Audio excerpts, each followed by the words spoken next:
My name is Jared Cohen. I'm a member of the Executive Committee and the Steering Committee for the Summit, and it's my pleasure to be the introducer and table setter, I guess, for this session.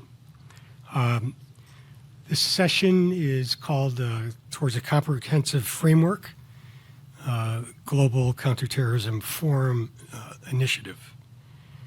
The moderator is David Gartenstein Ross, who I was impressed by his resume, but he just told me he's also an adjunct professor at Carnegie Mellon University. So he's really fantastic.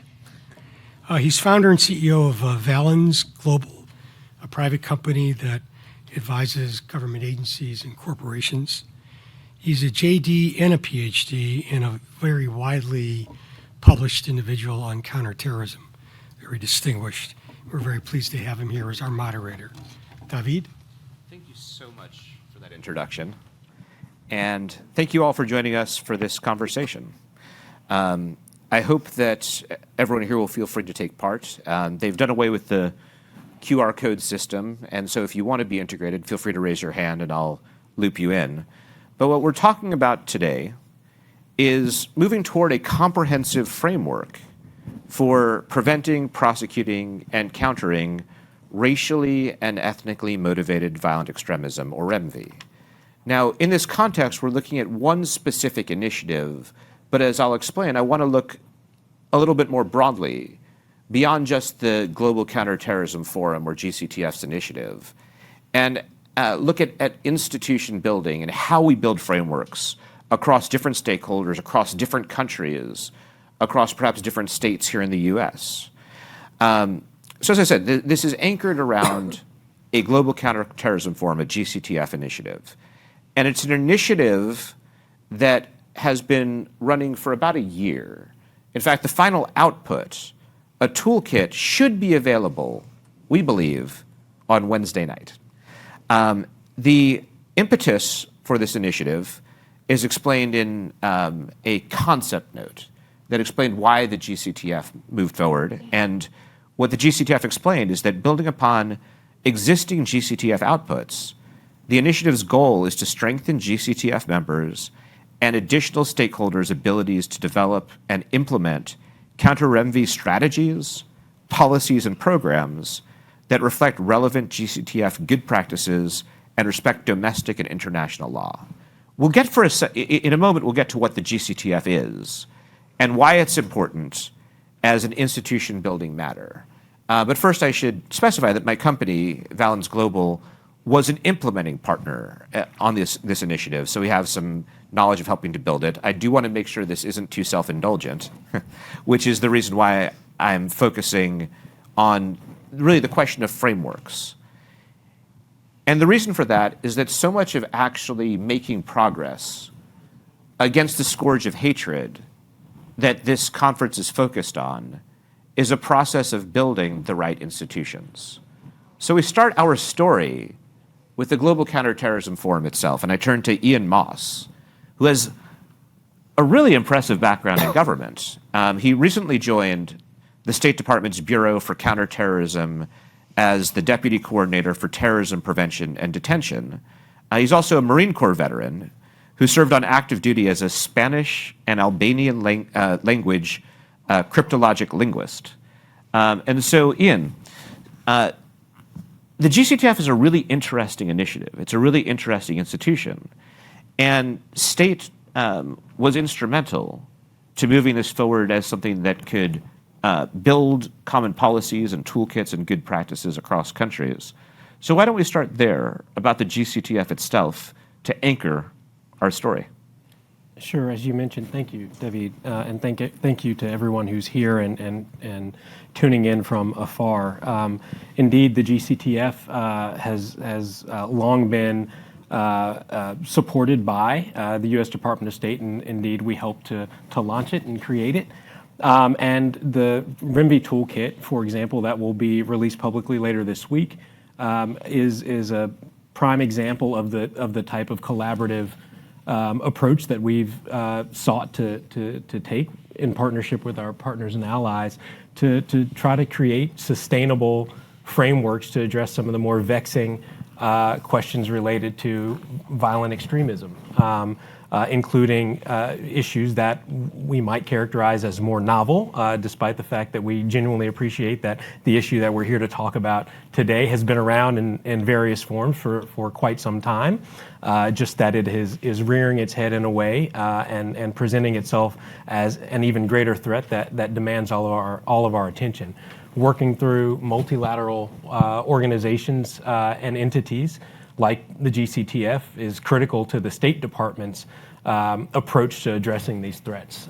We very much see our partnership as, frankly, the only way that we're actually going to make meaningful progress, particularly at a time when we are stepping away from what has been a military-centric approach to counterterrorism and countering violent extremism to an approach that is more rooted in multilateralism, diplomacy, and engaging stakeholders at local levels. And the GCTF arms governments and civil society actors with the tools and skill sets to kind of tackle some of these questions. Thanks, Ian, and that's a great bridge to where I wanted to take this, because GCTF has done a variety of initiatives, on things like terrorist use of unmanned aerial systems, looking at, it's done initiatives on terrorism and gender, and now it's undertaking a series of initiatives on REMV.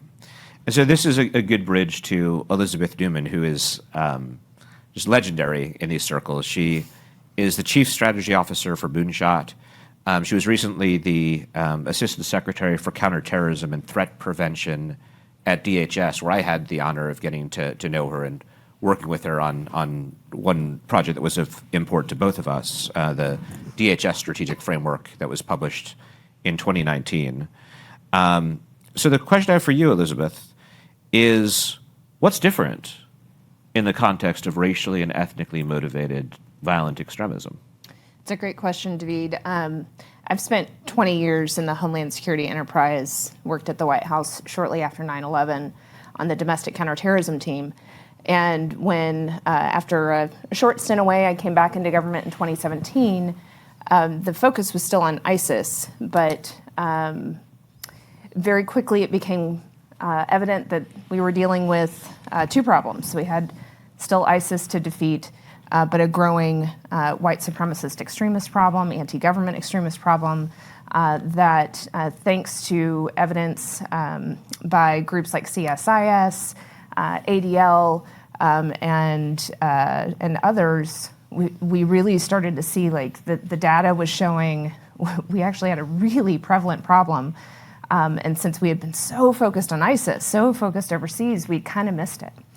And as we started having internal conversations within the government, we came to this kind of unnerving conclusion that all of the systems we had built for 20 years, all of the money we had poured into trying to be able to counter terrorism and protect our homeland, didn't really help us with this particular threat. And there are a couple of reasons for it.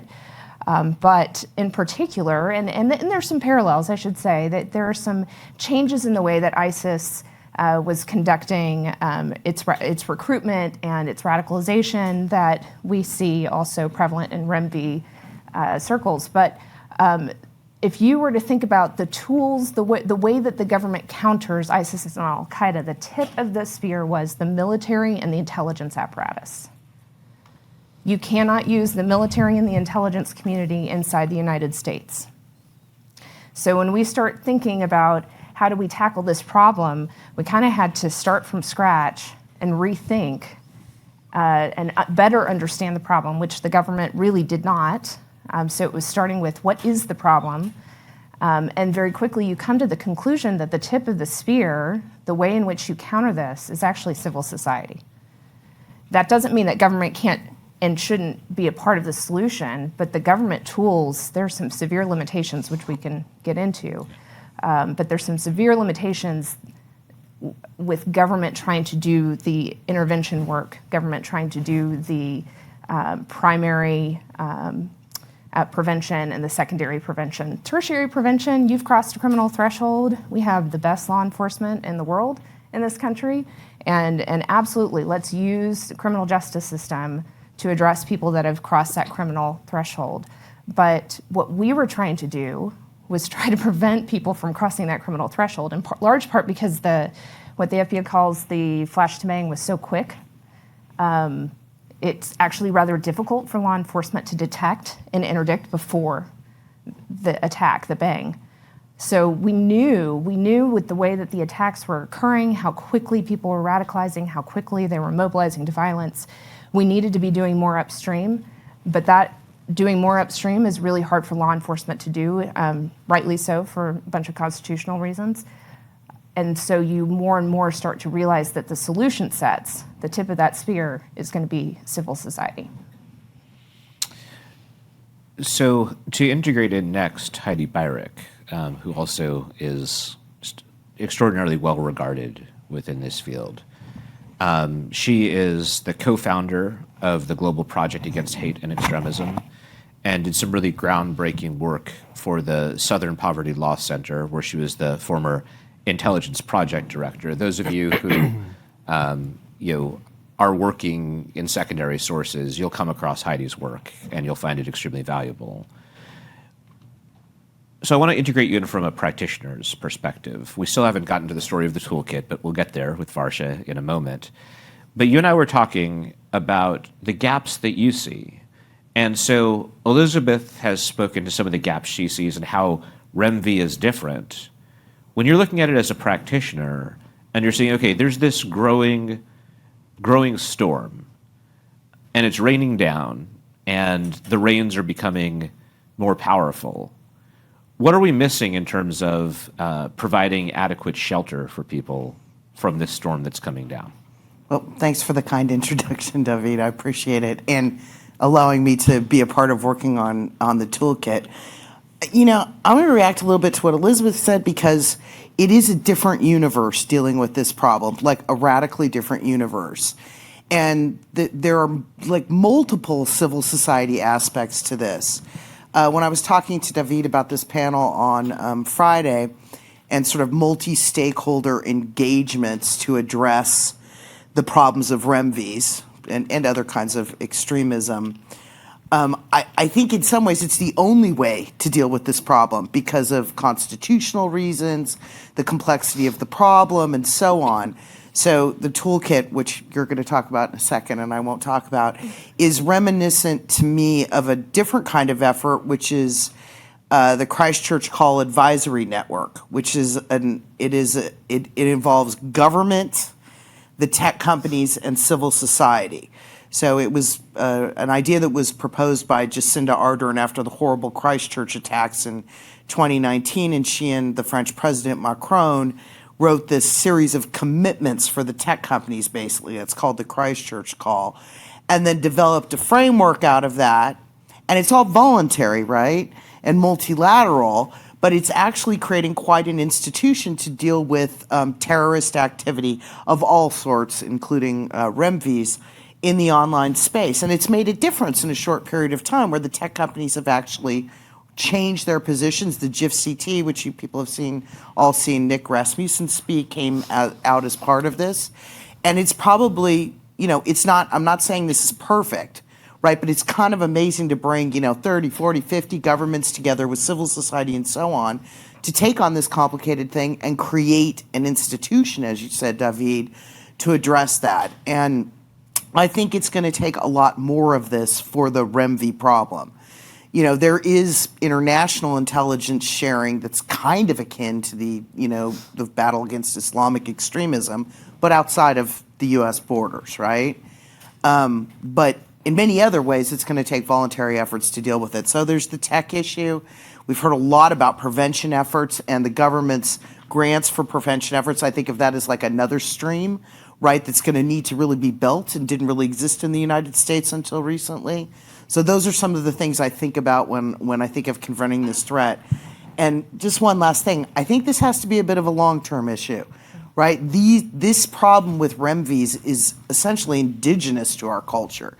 it's not going to it didn't come from the outside and come here. It's rooted in our history. It's not just true for the United States, right? It's true for a lot of European countries. We've seen the Swedish elections, for example, recently. And so you need those institutional frameworks to take on that like longer term situation. So this is where we then move to the story of the GCTF's REMV initiative. And I want to turn to Varsha Kadavayer, who is a colleague of mine at Valens Global, one of the most talented young analysts that I've ever had the privilege of working with. And Varsha really was at the center of the implementing partners' efforts, along with partners at the Astor Institute, was at the center of efforts to, as an implementing partner, to move this initiative forward. And a lot of the people you see on the stage here, in fact, everyone here, either institutionally or individually, played a role. The State Department was an absolutely essential part of moving this initiative forward. Both Elizabeth and Heidi were experts who were brought in for the initiative. We anchored the discussions around tabletop exercises. And Varsha, maybe you can provide a little bit of an indication of the process, because we are talking about very interesting institutions here and like multiple partners from multiple countries and multiple opinions that are being integrated. What was it like? What was the process like for you? Thank you for that question. Thank you all for being here today and for everyone who's watching from afar. It was a very iterative process, and it was really centered upon bringing together a diverse range of stakeholders to scope the problem, shape the problem, and contribute to the solution set and sharpen the solution set. Because as everyone here has already discussed, REMV is a whole of society issue, it's a whole of government issue. And the toolkit is very much intended to be implemented along those two lines. So everyone up on the stage played a huge role in every part of the process, which began with an informal scoping exercise where we pulled in experts from various sectors, and we gave them the key question of help us find the gaps in literature. In addition to what is different about REMV, which you touched on, Elizabeth. Those are our two fundamental guiding questions in the beginning of this process. Help us identify the gaps in existing literature so that this toolkit and the recommendations contained within it can hope to fill that gap. So we then moved on to a literature review, again, keeping with this theme of identifying gaps in existing literature, where we surveyed all of the different documents that the GCTF has already published on this issue, on other related aspects of terrorism. We also pulled in other relevant resources from other institutions, and specifically GCTF-inspired institutions like the IIJ, International Institute for Justice and the Rule of Law. And then the best part of crafting this toolkit was, to me, the two tabletop exercise webinars that we were able to convene in February and March of this year. And again, everyone up at this table was a very active participant at those exercises, where we sat down people from very, very different backgrounds. We had government officials, policymakers, civil society organizations, private sector actors, community activists and community leaders and faith leaders and more. And we sat them all around the table and presented a series of scenarios and a series of questions that were based on real-world REMV scenarios and had them discuss.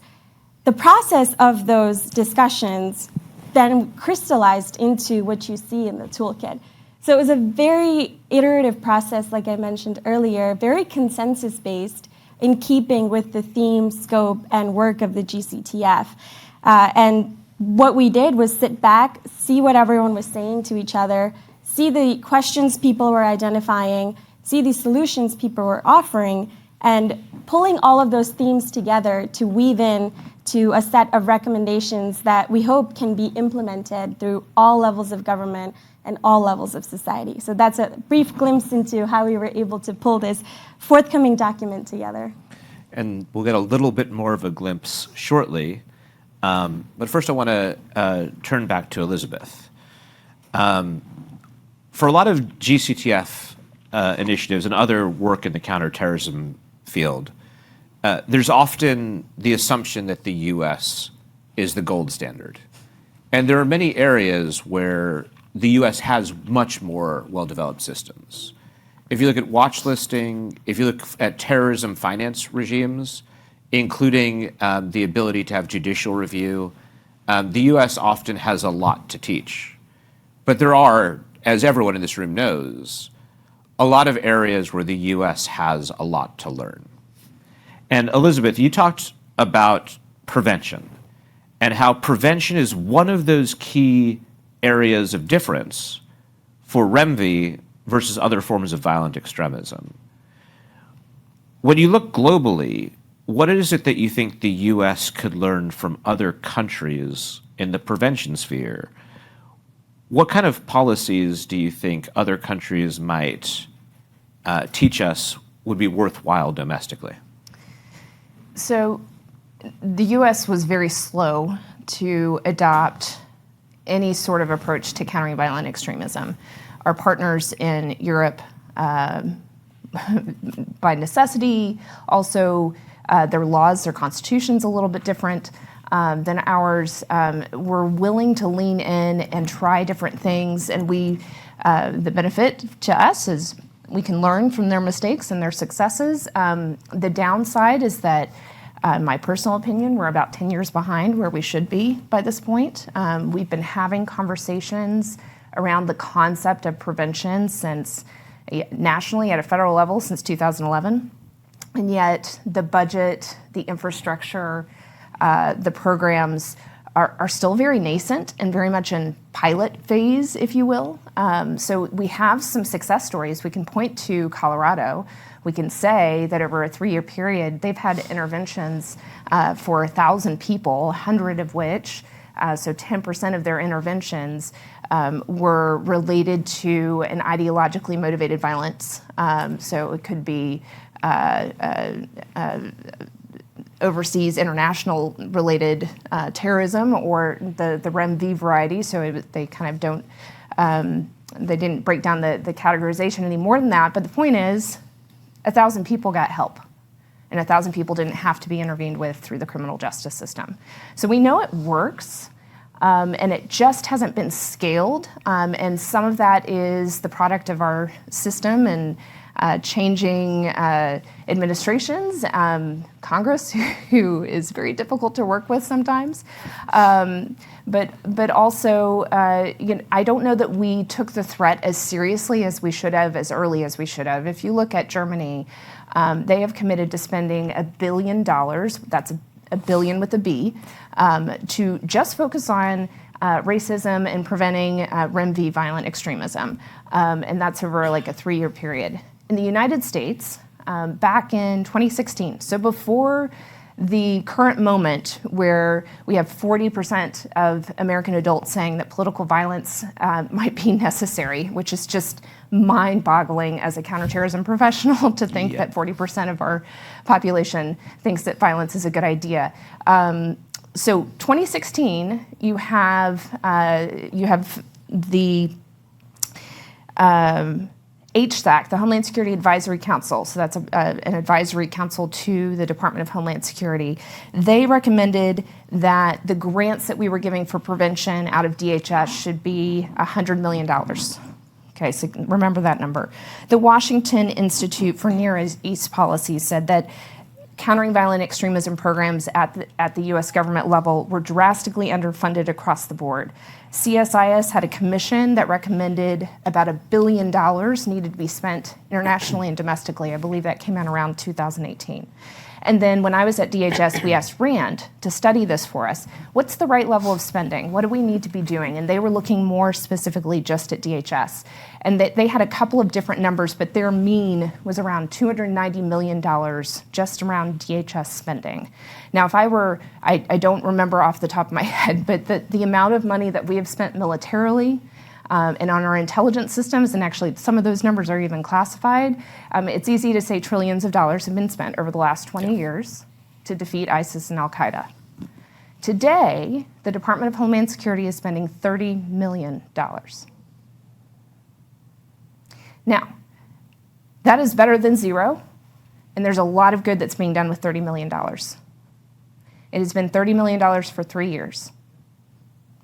When we were able to successfully work with Congress in 2019 to convince them that we needed to do more and that we had the research that showed that prevention works, give us money for grants, give us money for people, it was a 1,200% increase in budget terms. That's like that never happens in Washington. So we had a 1,200% increase in budget, and that got us to $30 million. It's been flat ever since. If we want to be serious about this problem, we've got a resource to it. And I said up front, it is civil society that is the tip of the spear. Civil society does not have the money to deal with this problem. So this is a long-term generational fight.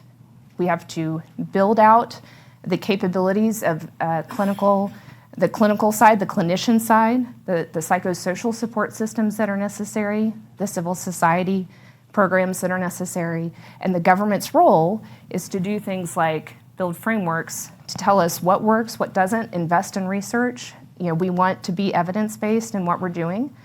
But then we also, like the money there, that is what the federal government can do well. Yeah. And from a domestic standpoint, we are not learning from our international partners where they are recognizing that this is a big problem and they are putting the dollars forward to address it.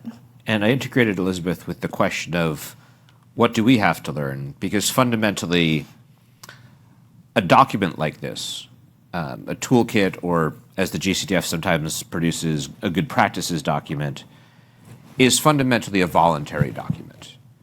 It's meant to show different countries that in the view of practitioners and policymakers and experts, what you have here in this document is a good set of practices that can be implemented and put into effect. I'm going to integrate Ian back in here because some people looking at it from the outside might say, well, what good is that, right? It's one other document and there's no implementation here. It simply is the view of people that something like this would be good. But this is where we get back to institutions. A document like the upcoming REMV toolkit feeds into the kind of work that you will undertake as deputy coordinator. How do documents like the REMV toolkit help in terms of liaising with partners or shaping State Department policy or otherwise making the community of countries that's part of GCTF more effective at countering this problem? Sure. We engage far and wide, and some of our allies and partners are at more advanced stages than others with regard to their kind of internal legal and policy frameworks to address threats like RIMB. So what the toolkit does for us is it allows us to ensure that there is a baseline understanding as we embark upon having these conversations. As Elizabeth and Heidi mentioned, some of our partners and allies are looking at this problem in a way that is, frankly, further along than us, and they're committing greater resources. One of the things that we do, utilizing instruments like the toolkit, is try to raise awareness and to get all of our partners and allies on the same page. First, in recognizing that there is a threat. A lot of that also requires kind of internal education to the U.S. government and to our domestic public as well. And documents like this certainly help. They help with regard to our legislative overseers, who can sometimes be difficult to engage, but are absolutely critical to our efforts. They also help with partners and allies. I wanted to make one point, drafting on kind of a point that Elizabeth and Heidi mentioned about where we are in our ability to address this issue. I think that I agree, at least domestically. Now, at the State Department, my focus is from our borders outward. I do think that the processes that we have developed over the past 20 years in terms of information sharing and a larger effort to make sure that we are coordinated in how we address these threats alongside our partners and allies are pretty well suited to this issue. We just have to make sure that we all appreciate that the threat that RIMV poses is real. And certainly affects us all. So we don't have to reinvent the wheel. We could put different tires on the wheel. But I do think that we need to take advantage of some of these mechanisms that we've created over the past 20 years. Now, domestically, it's a different story, and that ain't my bag. But internationally, I think that we are at least reasonably well positioned to make some progress. And if I can add to it, the way in which the Department of Justice and the Department of Homeland Security really had the alarm bell sound for us was, it's a little sad that this was how it was, but it was our foreign partners, our Five Eye partners and other ministerials, GCTF, telling us, you are exporting this problem. Yeah. You guys were all wagging your fingers at us in the past to do more about the threat within our countries. The threat is coming from your country, and it is transnational. There are other, certainly Europe has an indigenous problem as well, but largely we're the exporters. And so it was a very humbling experience to sit across the table from those foreign partners and realize that the threat had metastasized on our watch, and we were late to addressing it. So the role of the international community is very important, and helping each other see what we might have missed, and thankfully learning from one another and some of the successes that our partners have had. I mean, just this past May, one of my colleagues here, Tom Pogowski, is leading this effort over at the Department of Justice to focus on kind of domestic extremism. We convened 30 nations and multilateral institutions and civil society organizations, law enforcement officials, diplomats, security professionals to sync up on this very issue. So making sure that we can have in a sustained way those international conversations will absolutely be critical, and the toolkit helps us with that. It's a great view on how it can be useful both from an outward-facing perspective and also from an inward-facing perspective. The other thing I would point out is the coherence of Ian's metaphors. You don't have to reinvent the wheel, but maybe you try new tires on the wheel. One rule that will help you in life is never trust somebody who mixes their metaphors. So with that in mind, I'm going to turn to Varsha. I said there would be a little bit more of a sneak preview here. And I'll specify that until the toolkit comes out, there's nothing definite about it. But we've had a fair amount of conversations on it. It's clear the issues that we're being focused on. And so, Varsha, what I would ask is, what have you found interesting or insightful or unexpected or particularly helpful about the substantive discussions as they've moved forward and begun to solidify into a toolkit? I would say everything, but I suppose that's a cheat answer, and I have to give something more concrete than that. I think what I personally found the most interesting is a lot of people within the private sector and a lot of civil society organization participants and a lot of government participants at our 2 workshop webinars. All of them kept bringing up the theme of information sharing, the fact that REMV is an issue that's worked on in parallel levels, but there's not necessarily the cohesion and the coordination that there needs to be in order to make the work actionable and very efficient. So, sneak preview, one thing that really struck with me was when a tech company partner said they are accustomed to sometimes receiving requests for the same piece of information from multiple agencies and multiple offices from just one country alone. And that's just a snapshot of the types of things that can snarl up efficiency and especially when we are 10 years behind the mark, as Elizabeth said. So a lot of the recommendations within the toolkit focus on ways that we can make our response to REMV more synthesized, more coordinated, and really enhance the work that all the different layers of society and all the different layers of government are doing by operationalizing the way in which information is shared, keeping in line with human rights, fundamental human rights first and foremost, and good practices, and also ensuring that the right type of information is shared with the view that, with the end goal, that it's ultimately actionable.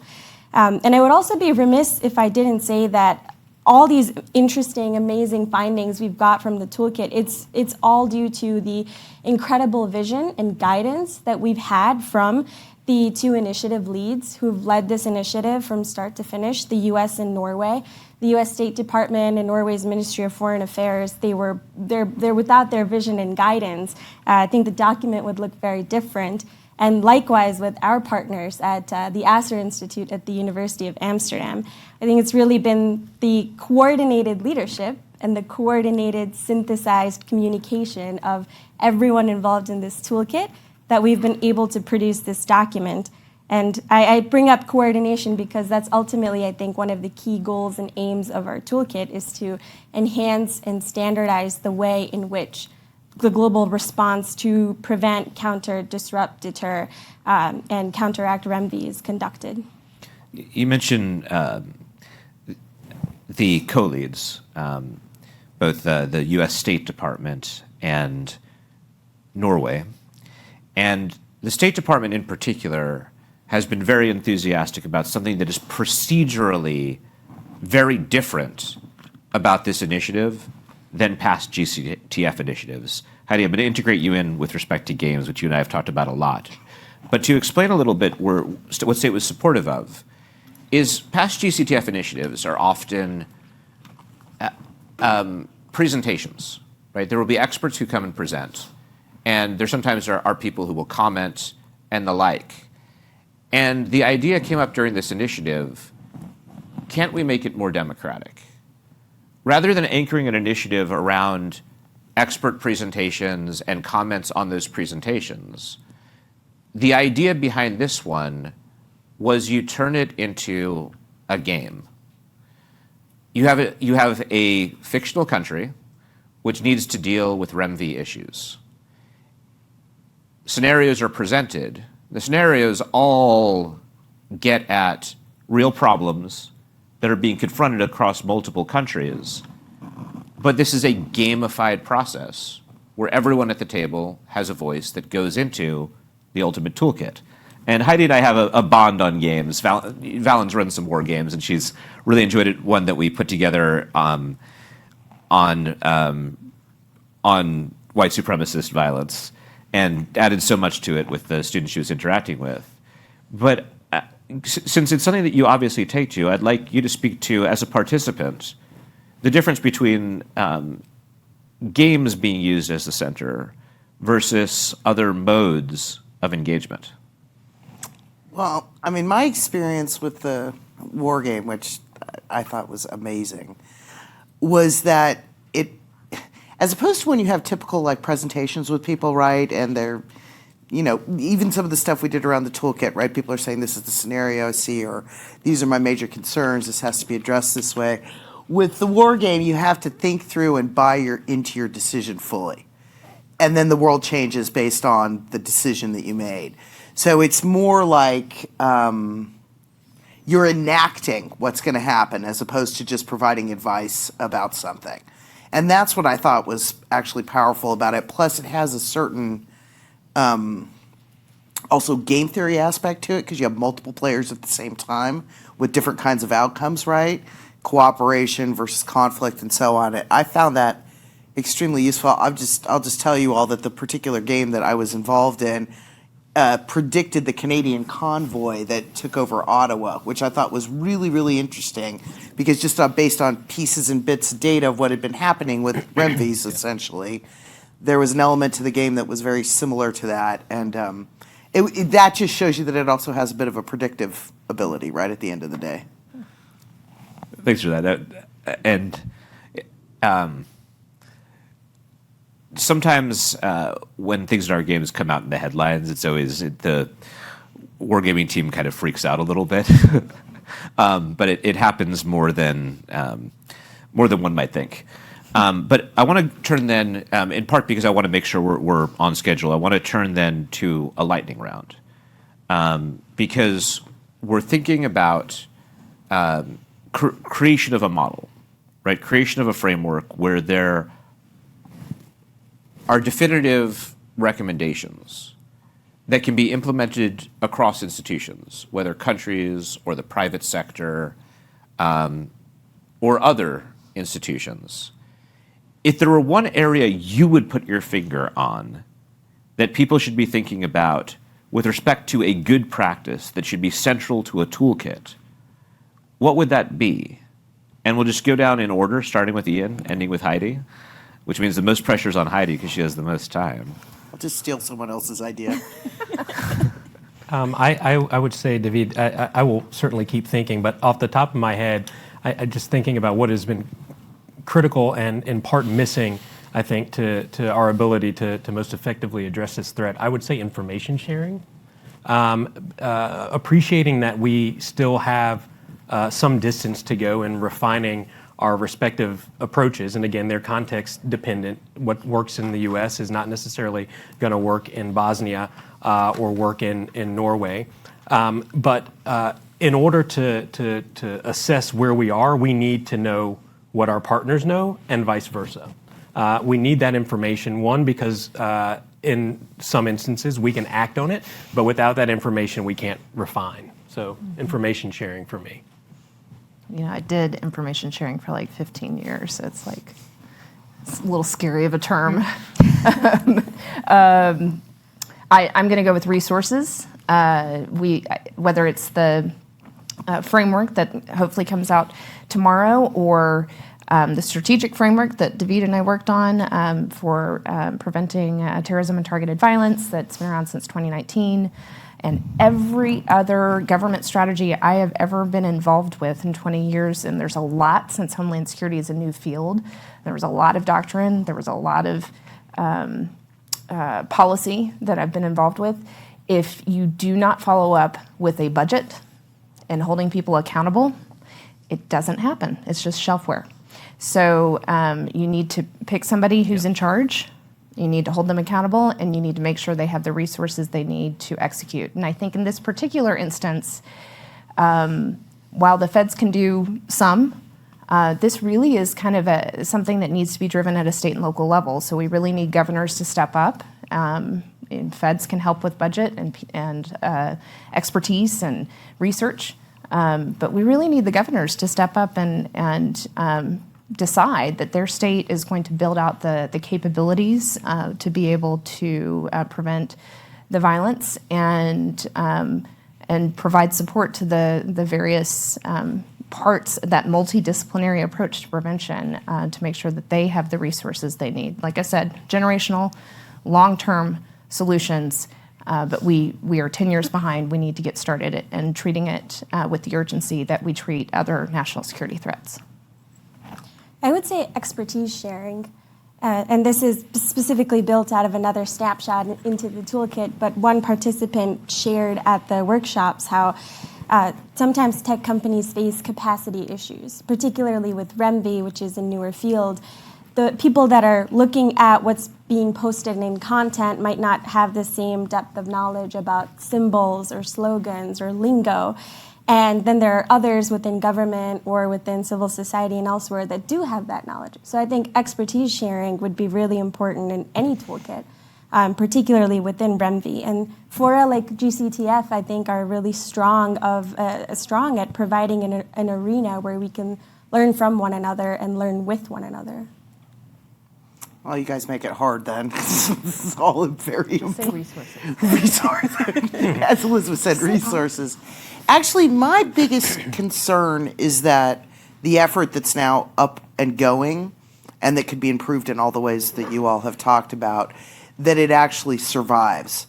I mean, one of the things I worry about deeply is just a 180 again on what the threats are. I mean, while the fight against ISIS and Al Qaeda was going on, which had to be done, there's no question. I was one of those people, and there's many others here who were like, well, what about the white supremacists? Don't forget about the white, and I worry that instead of the federal government being able to do do this threat and that threat, that we end up at some point making a radical turn on this and abandoning an infrastructure that needs to continue.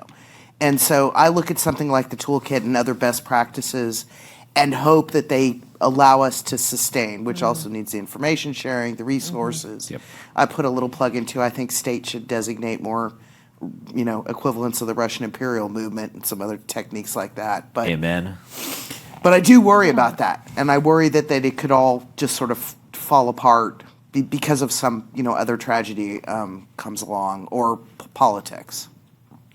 So information sharing, resources, expertise sharing, and continuity of efforts. These all point to institutions. One of the key lessons I've learned over the course of my career of dealing with issues related to violent extremism and terrorism is that it's about institutions. Institutions can stand in the way of fashioning laudable solutions, but when they're shaped right and pointed in the right direction, having an institution in place to try to address this can be such a powerful way of moving the ball forward and reducing the threats that we face. The challenge I would give to everyone in this room is understand what shapes the institutions that you're a part of. It's very easy to look at the institutions that we touch and say, oh, well, they should be doing X, Y, and Z. They're stupid. It's often not the case that an institution is just a bunch of idiots. But often there are gaps. Often there's bureaucracy, which makes them slow-moving. Often there are things they don't see. So my challenge would be to understand them and to visualize the change in these institutions that you want to see and that you think is necessary. That, to me, is the key way forward. Thank you so much to all four of these amazing panelists, and thank you to everyone in this room and online for joining us for this discussion.